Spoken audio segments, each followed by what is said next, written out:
Amigos míos, bienvenidos a bordo de este viaje de historias. Y hoy nos vamos a embarcar en una institución que ha sido muy discutida a lo largo de la historia, pero ha estado omnipresente prácticamente en todos los conflictos que se han dado entre los distintos imperios. Ya ha llegado a ser tan desequilibrante que ha tumbado imperios y ha salvado imperios. Pero de esto les voy a hablar después de invitarlos para que compartan y comenten estos contenidos con sus amistades alrededor de una buena taza de café. Los invito a que se suscriban en mi canal de YouTube, que es Néstor Armando Alzate, y lógico, ese es mi canal oficial. Denle me gusta. Activen la campanita para recibir notificaciones. Les decía pues que es una institución supremamente discutida y prácticamente desde los albores de la historia ha estado presente en todos los conflictos. Y me refiero a una institución que se llaman los mercenarios. Para empezar, la palabra mercenario viene de mercancía, algo así como aquellos que cuidan la mercancía. Pues es un nombre muy eufemístico en principio, pero si uno lo mira, el verdadero fondo tiene mucho sentido. Están cuidando a la mercancía. Digámoslo en términos más coloquiales, casi que el ratón cuidando el queso, como es ese refrán popular, el ratón cuidando el queso, y eso han sido más o menos. Desde tiempos inmemoriales, obviamente que los mares, por ejemplo, cuando comenzaron a ser surcados en función de comercio, entonces se llenaron también de bandidos, bandidos que iban asolando todos los barcos, les iban quitando todo, atacaban las ciudades costeras y simplemente con un solo propósito, su propio beneficio personal, es decir, dinero. Y remotamente se recuerda, por ejemplo, de los mercenarios famosos, Menón de Rodas. Menón de Rodas se puso al servicio de los persas, procediendo de Grecia, y venía de la isla de Rodas, y sin embargo se puso al servicio de los persas, y fue uno de los generales más competentes de esos persas. Y luego estuvo otro llamado Demarato, que estuvo al servicio de Jerjes en el 484 a.C. Por la época de las batallas de Salamina, los mamertinos que estuvieron al servicio de los romanos se llamaban mamertinos porque se autodenominaban los hijos de Marte, del dios de la guerra. Eran simple y llanamente mercaderes de la muerte y estuvieron al servicio de los romanos en las famosas guerras púnicas, o sea, contra Cartago. Ni qué decir, por ejemplo, del Cid Campeador, que es como el gran héroe nacional español y quizás el primer canto épico que se escribió en verdadero castellano por un autor anónimo fue el Cid Campeador. Don Ruy Rodrigo Díaz de Vivar estuvo al servicio de varios líderes árabes, de varios reyes, y al final de cuentas trabajó también por lo suyo y se asentó en Valencia. Pero realmente toda su vida discurrió entre uno y otro bando, dependía de quién fuera el mejor postor.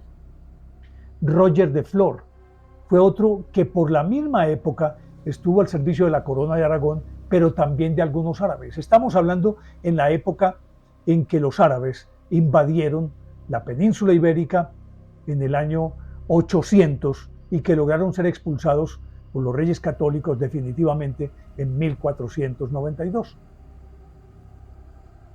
Por esa misma época, bueno, ya un poco más adelante, hubo unos que fueron convertidos inclusive en héroes hasta románticos, que fueron los famosos corsarios. Siempre hubo piratas, como decíamos, los musulmanes asolaron el Mediterráneo, pero también los mismos europeos tuvieron flotas de piratas. Pero en este caso estamos hablando de corsarios. Los corsarios eran piratas, claro que sí, pero piratas que tenían licencia, ¿sí? Y los llamaban los corsarios de su majestad, los piratas de su majestad. Particularmente en el reinado de Isabel I, recordarán ustedes aquellos dos más famosos. Uno fue Henry Morgan, inclusive todavía en la isla de San Andrés en Colombia, hay por allá algo que se llama la Cueva de Morgan. que se supone que era un sitio en el que se escondían los tesoros. Y todas estas pequeñas islas de las Antillas Menores, todas fueron refugio de este tipo de piratas. Claro que ahí se mezclaban también los bucaneros, que son otra categoría de piratas, pero básicamente hablamos de los corsarios, que eran piratas que supuestamente peleaban contra los enemigos de su majestad. Se asumía que ellos no formaban parte de los ejércitos de su majestad y actuaban como ruedas sueltas, no los podían juzgar porque decía su majestad tranquilamente, no, ellos no tienen nada que ver conmigo, ellos son bandidos. Pero ahí estuvieron entonces Henry Morgan y otro muy famoso, Sir Walter Raleigh, que inclusive llegó, se dice, a ser pretendiente, y algunas lenguas largas afirman que llegó a ser amante de Isabel I. Sir Walter Raleigh llevó el tabaco a Inglaterra, por ejemplo. Fue el primero en llevar lo que hoy conocemos como medias o calcetines, los llevó allá. En fin, fue un tipo supremamente apreciado. Fue aquel que se quitó la capa y la puso para que la reina pudiera pasar por una calle empantanada. Se quitó la capa y la puso en el piso. Y entonces tiene esa aureola de romántico, de hombre romántico, de corsario romántico, de aquel adalid que pelea por la libertad y por la defensa de los pobres. No, el objetivo era coger todo el oro que llevaran los españoles, porque ese oro les financiaba las guerras y los hacía más fuerte contra los ingleses. Y si no se la podían llevar, por lo menos que se hundiera en el océano ese oro y no fuera de nadie. Estos dos hicieron carrera y fueron muy, pero muy importantes en aquella época para Inglaterra.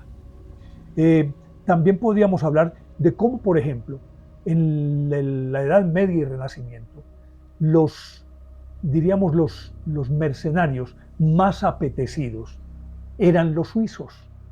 Los suizos y un sector alemán que llamaban los Landsknechts, que también se alquilaban al mejor postor. Así, sencillamente. Justamente como un rezago de aquellos mercenarios suizos es la Guardia Suiza que protege al Papa. Como el Papa no tenía ejército realmente, él contrataba mercenarios. Y de ahí quedó como un rezago esa Guardia Suiza que hoy los vemos con esos uniformes tan abigarrados, tan bonitos, uniformes que fueron concebidos, entre otras cosas, por Michelangelo Buonarroti. Y ahí quedan, es que yo quizás legítimamente que se puedan considerar y aceptar como mercenarios benévolos, entre comillas, son los de la Guardia Suiza. Pero tengo que devolverme porque habría otros que tengo que mencionar, por ejemplo, los hachisinos de Hassan Ben Sabah, el viejo de la montaña, que era un líder musulmán, que sentó sus reales en un pico alto de la ciudad de Alamut y desde allá mandaba a sus esbirros, a su gente, a asolar caravanas y atacar lo que fuera y se ponía al servicio de quien fuera para acabar con el enemigo. Y estos se llamaron hachisinos porque él los acostumbró a consumir hachís. Entonces les daba hachís en infusiones, en el desayuno, en el almuerzo, en la sopa, en la comida, fumado, de todas maneras. Y ellos se mantenían bajo el influjo del hachís y eran asesinos despiadados. Entonces de ahí nació el término de asesinos, de esos hachisinos, consumidores de hachís. Y durante muchísimo tiempo desde Alamut, ellos asolaron toda esa región, los hachisinos de Hassan Ben Sabah. También tengo que recordar a Fra Moriales, que era de la orden de los caballeros hospitalarios, que se volvió también mercenario y estuvo al servicio del Estado Pontificio, de los Estados Pontificios en un momento dado. Y así como este, pues muchos otros, hasta que llegamos a John Hagwood, que John Hagwood fue el primer condottiero, llamado condottiero, que fue otra institución que nació al influjo de los mercenarios, y fue el primer condottiero italiano. Prácticamente esta institución de los condottieros se hizo muy popular, fue en Italia, y resulta que a partir de este señor se fueron conformando grupos privados que hacían justicia por propia mano, se ponían al servicio de los señores de las grandes ciudades, y este particularmente estuvo al servicio de Gregorio XI, cuando este fue papa. Es decir, estoy haciendo así como un recorrido de todos estos mercenarios, por una razón. Y creo que no voy a mencionar más aunque aquí tengo pues muchos otros, pero como instituciones antiguas solamente voy a mencionar estos, por una razón. Los mercenarios son o fueron y siguen siendo grupos de personas que se aglutinan y se ponen al servicio de un señor feudal, de un rey, de una institución, para pelear por ellos, para defender los intereses de ellos. Sin embargo, obviamente que esos intereses que ellos defienden son quizás los únicos escrúpulos que ellos tienen. Dinero, conseguir dinero. Y naturalmente que esto, aunque podríamos decir que algunos lo asumieron también con romanticismo, pero un romanticismo que fuera productivo económicamente, otros fueron por las mismas circunstancias, particularmente después de la peste negra de 1348, que prácticamente acabó con la mitad, un poco más de la mitad de la población mundial conocida. Ellos dicen, acabó con la mitad de la población mundial. No, la población mundial conocida, es decir, el viejo continente. Y entonces escaseó la mano de obra tanto para el campo como para la guerra. Todos aquellos que no tenían nada más que hacer, que no había redención posible para ellos, simplemente se sumaban a estas mesnadas, que así se llamaban, mesnadas, es decir, hombres que recogían por todas partes y los convertían en ejército, y otros que habían sido guerreros en distintos ejércitos y simplemente al retirarse y no tener nada más que hacer, se convertían en mercenarios, se aglutinaban entre ellos y tenían la gran ventaja. Y era que cuando los señores feudales lograban reunir un ejército con su propia gente, se gastaban demasiado tiempo entrenando a esos reclutas para hacerlos buenos guerreros, o por lo menos guerreros relativamente competentes. Pero resulta que estos no. Estos eran curtidos en la guerra y simplemente se reunían y sabían a lo que iban y cómo tenían que pelear, cuándo pelear, estrategias, tácticas. Tenían, o sea, una gran ventaja de alguien que fuera a desarrollar una guerra ya, aquí y ahora. Simplemente llamaba a todos estos mercenarios, ellos se reunían y sabían qué era lo que tenían que hacer, bajo el mando, obviamente, de un jefe que era el líder de ellos, no otros jefes. Y por lo tanto, ellos peleaban a su estilo, en el momento en que querían, cómo querían y hasta cuándo querían. Y todo naturalmente dependía de las ventajas del negocio. Por ejemplo, a todos se les pagaba un sueldo. Había un sueldo que se les daba a ellos. Y aparte del sueldo, como una especie de prima o de bonificación, era que donde fueran y sitiaran una ciudad o entraran a una ciudad, ganaran una batalla, tenían derecho a saquear la ciudad. Lo que consiguieran en la ciudad era para ellos, no tenían que darle cuentas a nadie, sino que aquello que ellos rescataban, joyas, bueno, en fin, vestidos, todo lo que fuera de valor, se lo podían llevar. Ni qué decir que además tenían licencia para violar las mujeres que quisieran. No tenían restricciones de ninguna índole. Y por eso eran supremamente peligrosos. Y de este tipo de bandoleros que se convirtieron en mercenarios simple y llanamente, porque no tenían nada más que hacer, entonces vivían sin Dios y sin ley. Se trató de legislar durante muchísimo tiempo de cómo tratar a los mercenarios, dependiendo de para quién estuvieran peleando y de las faltas en las que incurrieran, eran considerados objeto de ley, eran sujetos de ley y por lo tanto podían ser condenados a muerte. Ellos sabían eso, pero regularmente las responsabilidades eran tan volátiles que no encontraban a quién culpar y simplemente se iban de un lado para otro y no había ni Dios ni ley. Eso fue durante toda esa época y esto es válido inclusive para el Cid Campeador, para Hagwood, para Menón de Rodas, para De Marato, para todos los que mencioné, los corsarios, ¿no? La reina podía decir, no, es que ellos no trabajan para mí, ellos están en el mar tratando de capturar oro, ellos verán qué hacen con eso, ellos no me pertenecen. Por lo tanto, se diluía la responsabilidad. No podían culpar a los reyes para los que trabajaban y ellos mismos simplemente eran bandidos y eran tratados como tales. Pero como en la misma proporción en que aparecían, se desaparecían, era muy difícil juzgarlos a estos a estos mercenarios. Y con el paso del tiempo, naturalmente que estos mercenarios que empezaron actuando de manera individual, luego se aglutinaron por mesnadas, luego fueron organizando corporaciones, se hicieron mucho más fuertes. De cierta manera, hasta los templarios fueron mercenarios, porque los templarios no trabajaban para nadie. Se suponía que ellos fueron a la Tierra Santa para liberar los lugares santos de los infieles, en este caso de los musulmanes. Pero en esas idas y venidas, ellos saquearon a Constantinopla.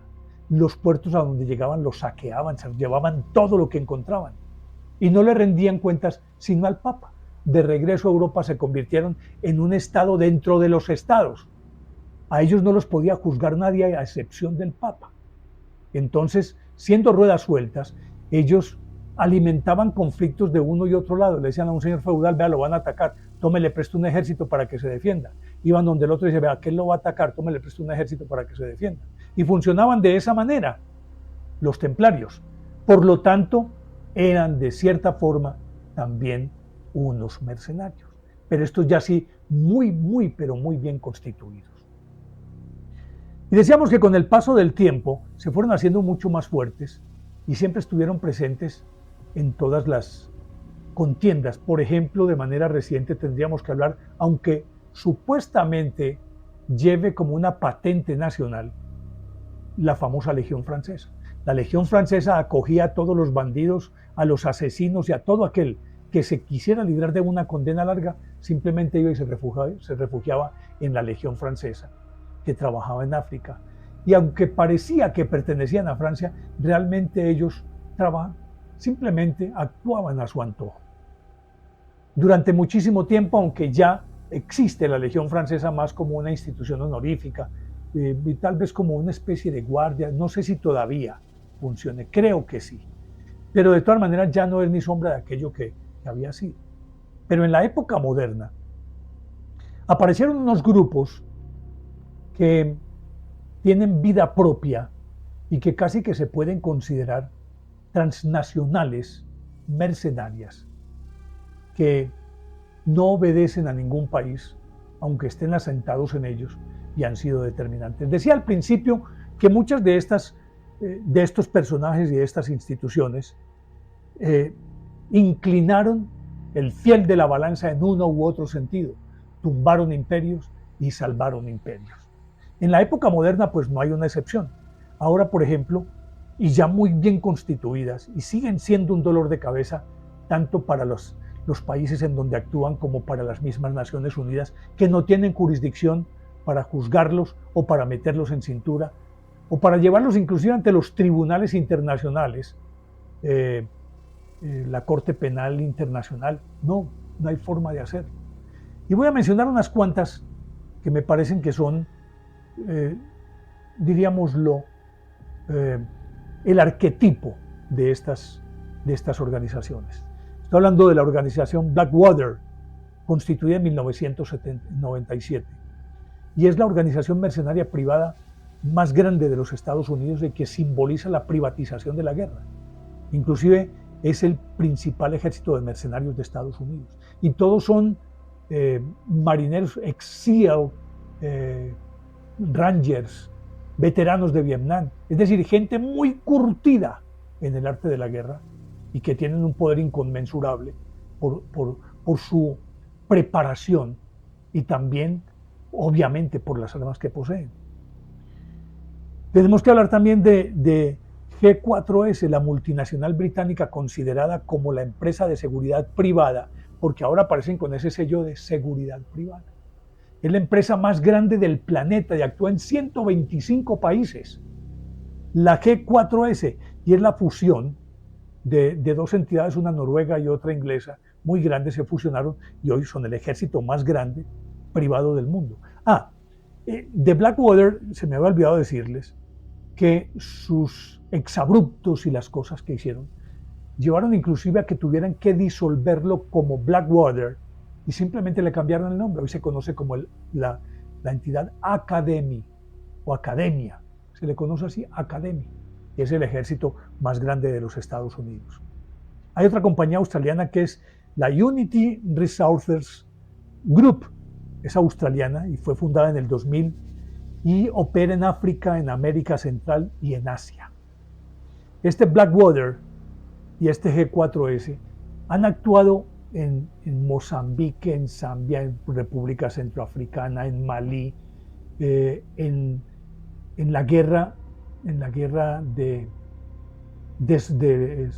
la guerra eslava, pues, de principios de finales del siglo XX, de principios del siglo XXI, de donde salieron todos estos países, Bosnia, Herzegovina, Eslovenia, Eslovaquia. Cuando se disolvieron esas repúblicas de ahí, estos estuvieron presentes en esas guerras. Y obviamente que todos estos también actúan en Siria, han actuado en Siria y en Irak, han estado presentes, inclusive han sido hasta que cuerpo de guardia de Bashar al-Assad, el discutido presidente de Siria, que todavía se sostiene en el poder, una guerra civil desde 2014, y ahí han estado ellos. Inclusive, y es quizás en este momento la que está de moda, que también está desde el 2014 metido en Siria, el grupo Wagner, del que están hablando en este momento. El grupo Wagner, conformado en Rusia, con armas rusas, material ruso, en campamentos rusos, siguen diciendo que no pertenece a Rusia, sino que es un grupo privado. Algunos afirman que Putin es quien ha puesto la plata. Y aparecen Dmitry Utkin y Yevgeny Prigozhin como los cabezas de este grupo, más Prigozhin, que es el protagonista de los últimos días. Desde que se tomaron a Ucrania, a Crimea en 2014, él estuvo ahí, en Donbass, en Lugansk, en todos esos lugares, estuvo actuando codo a codo con las fuerzas rusas, del lado de los habitantes de esa región prorrusos. Entonces no aparecía como integrante del ejército, sino que era una fuerza al margen de todo, trabajando con los prorrusos.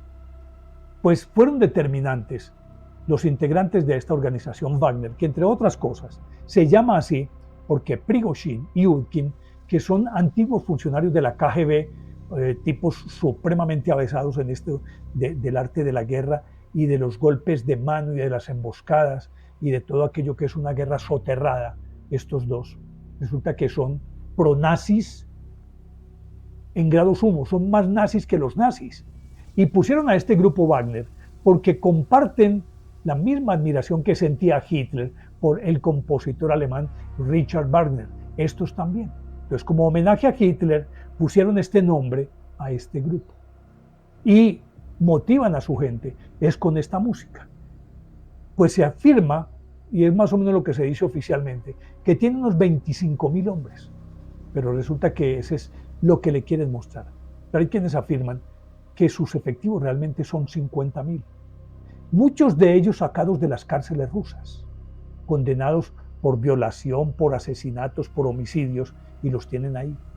Más cualquier cantidad de veteranos de guerra ucranianos, de la guerra de Chechenia, estuvieron en Chechenia también, chechenos, ucranianos, bielorrusos, georgianos, gente de ese lado, pero también inclusive se dice que tienen efectivos estadounidenses, que son remanentes de aquellos SEALs y de otros cuerpos especializados a los que pertenecieron y están ahí. Son 50.000, es lo que se afirma. Y han estado presentes en Mozambique, en República Centroafricana, en Malí y en otros tantos países africanos cuya desestabilización política es producto de lo que hacen estos grupos para quitar o poner un gobierno dependiendo de los intereses, en este caso de su patrón mayor para el que trabajan, que sería Rusia. Es decir, no es ruso, no pertenece a Rusia, no está financiado por Rusia, pero trabaja en Rusia, con armas rusas, en campamentos rusos, con destacamentos del ejército ruso, pero no son rusos, siendo rusos de nacionalidad. Eso es lo extraño de todo esto. Y ahorita, con la guerra de Ucrania, contra Ucrania, han estado ahí y han ayudado a tomarse algunas ciudades y a buena parte de ese territorio.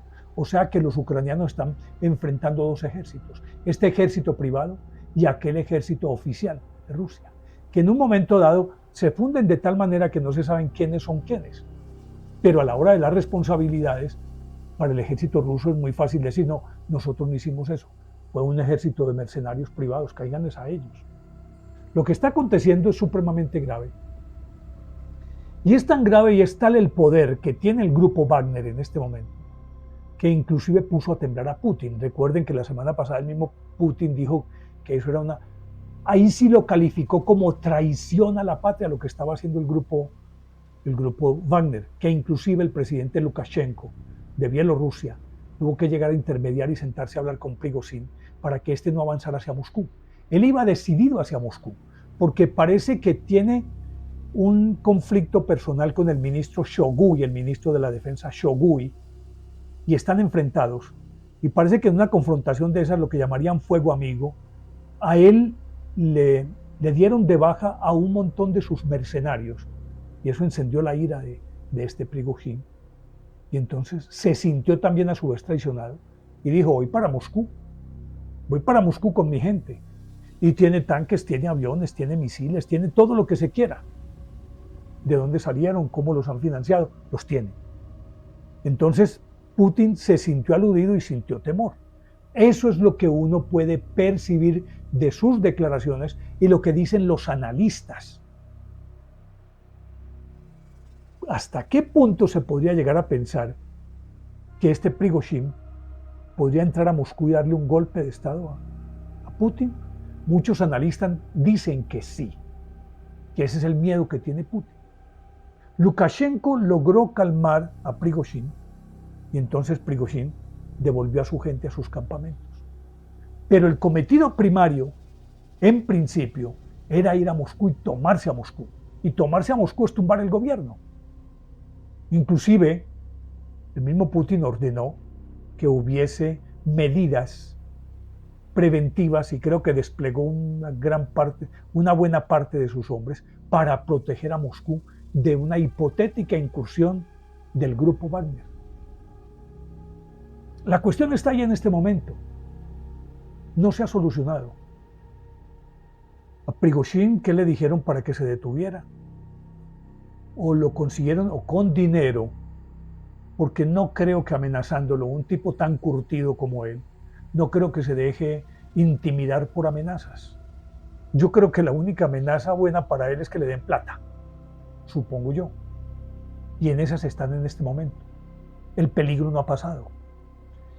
Y no ha pasado porque además entraña otro aspecto que es lo que la opinión pública no conoce, que es característico de Blackwater, de G4S, de Unity Resources Group de Australia, y es que todos tienen un armamento tan supremamente moderno, de última tecnología, de tecnología de punta, misiles tierra-aire, aire-tierra, misiles de toda índole, tienen aviones, helicópteros y peor aún, afirman que ellos tienen ojivas nucleares, ellos tienen bombas atómicas.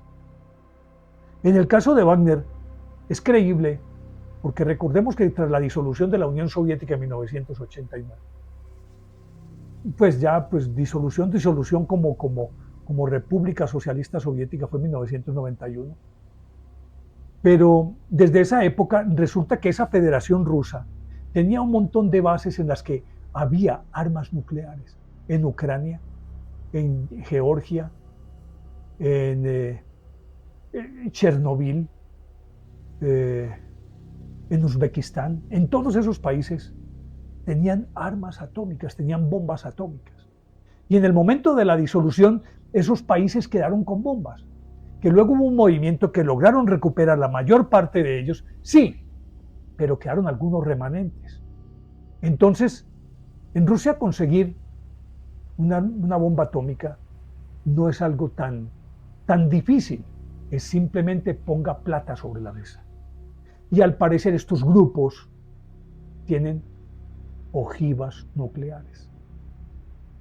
Lo peor de todo esto, como ya para terminar, es que estos grupos no tienen una conciencia nacional, no tienen lealtades, no tienen principios, no tienen valores. El único valor de ellos es el del dinero, cuánto cuesta. De resto, no son fieles a nadie, no son leales a nadie.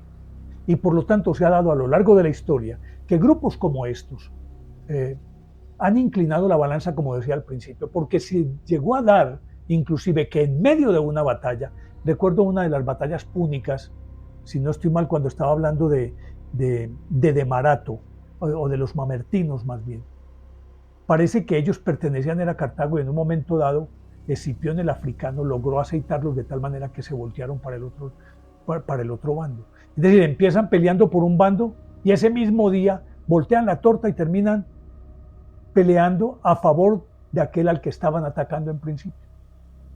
Es tal la falta de escrúpulos y de principios para ellos que les importa un bledo, es plata, al mejor postor.